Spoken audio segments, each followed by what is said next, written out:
In the vast tapestry of human history, few threads are as significant as the emergence of the city.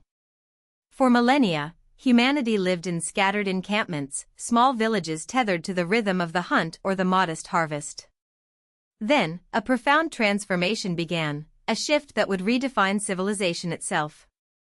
This was a time when the very concept of urban living was being forged, an experiment in collective existence on an unprecedented scale. One particular settlement rose from the fertile plains to become a beacon of this new era, a place many consider the first true city. Its name was Uruk. Nestled between the life-giving Tigris and Euphrates rivers, in what is now southern Iraq, Uruk began its journey around 4500 BCE. This region, often called the cradle of civilization, offered the ideal conditions for such a monumental undertaking. The rivers provided abundant water, carving out a verdant crescent in an otherwise arid landscape. Early inhabitants harnessed this natural bounty, developing sophisticated irrigation systems. They diverted water from the rivers to their fields, transforming the parched earth into a fertile breadbasket. This agricultural revolution yielded significant surpluses, allowing for more than mere subsistence. With food security came population growth, and with population growth came the need for more complex social structures. Small farming communities gradually coalesced, their mud-brick dwellings spreading outwards across the plain. Uruk began to swell, drawing people from the surrounding countryside. By the early 4th millennium BCE, Uruk was no longer just a large town, it was a sprawling metropolis. Its population is estimated to have reached between 40,000 and 80,000 inhabitants at its peak. This made it by far the largest settlement on Earth, a truly staggering achievement for its time. Such a dense concentration of people necessitated a new form of social organization. No longer could decisions be made by informal consensus, a hierarchy emerged. Priests and later kings assumed roles of leadership, overseeing the city's administration and spiritual life. The city's heartbeat resonated in its monumental architecture, a testament to its power and collective will. Towering temples, dedicated to the gods and goddesses, dominated the skyline. These were not mere places of worship but central hubs of economic and social activity. The Inanna district, dedicated to the goddess Inanna, was particularly magnificent. Its white temple, built on a raised platform, would have gleamed in the Mesopotamian sun, visible for miles around. These structures required immense labor, planning, and a mastery of nascent architectural techniques. Another defining feature was the Anu ziggurat, an even older and taller temple dedicated to the sky god Anu. Its sheer scale spoke volumes about the Urukians' devotion and their ability to mobilize resources. These were the world's first true skyscrapers, symbols of human ambition. The city buzzed with specialized labor, a hallmark of urban life. Farmers worked the fields outside the walls, while within, craftsmen plied their trades. Potters, weavers, metalworkers, and scribes contributed their skills, creating a vibrant, interdependent economy. This specialization fostered innovation. The Urukians were pioneers in many fields, including the invention of the potter's wheel, which revolutionized ceramic production. Their workshops produced goods not just for local consumption but also for trade. Trade networks extended far beyond Uruk's immediate vicinity.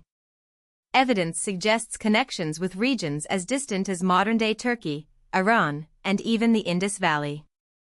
Precious metals, timber, and exotic stones flowed into the city, enriching its inhabitants and fueling its growth.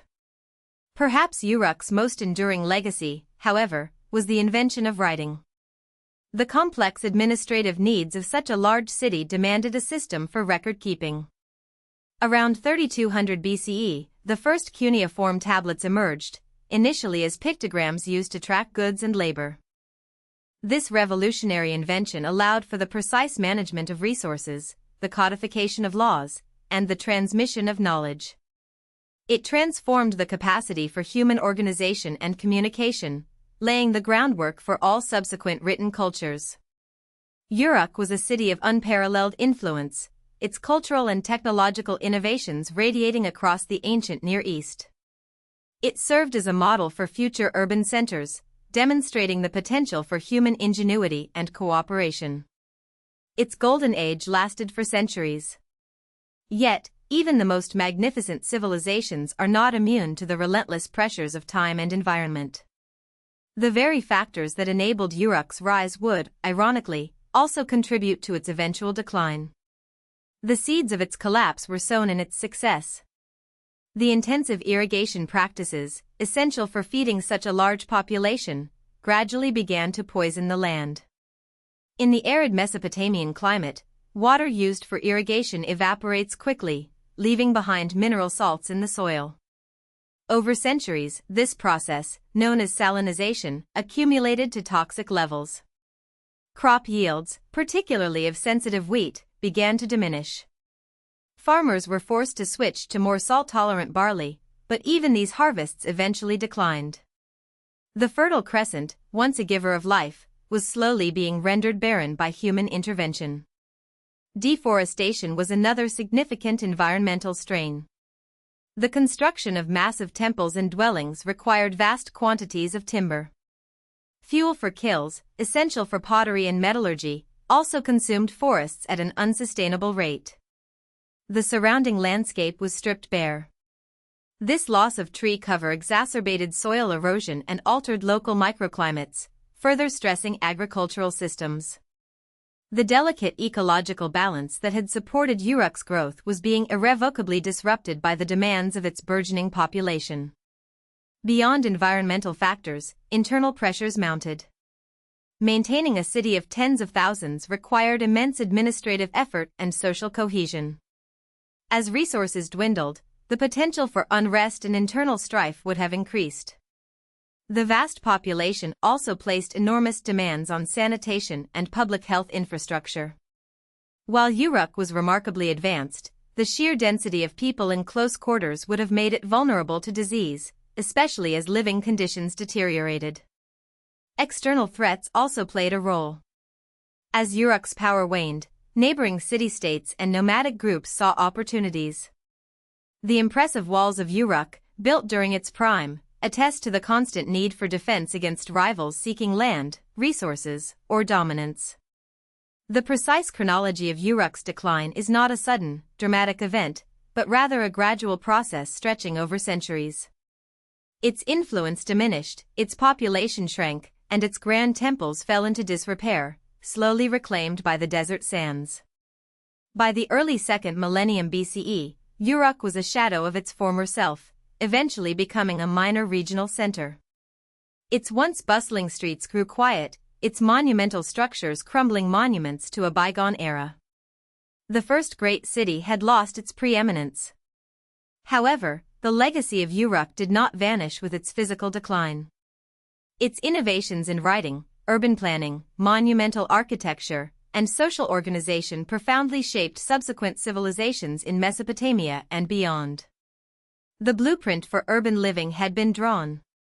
The story of Uruk serves as a poignant reminder of the intricate relationship between human ambition and environmental limits. It illustrates how the very ingenuity that enables great leaps forward can also, if unchecked, lead to unforeseen consequences. This ancient city, rising from the dust and returning to it, offers a timeless lesson.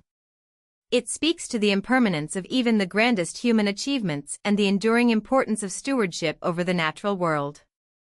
The ruins of Uruk whisper tales of pioneering spirits, of the dawn of complex society, and of the challenges inherent in forging a sustainable future. Its collapse was not an end, but a profound chapter in the ongoing narrative of human civilization, a testament to both our remarkable capacity for creation and our vulnerability to the forces we often misunderstand.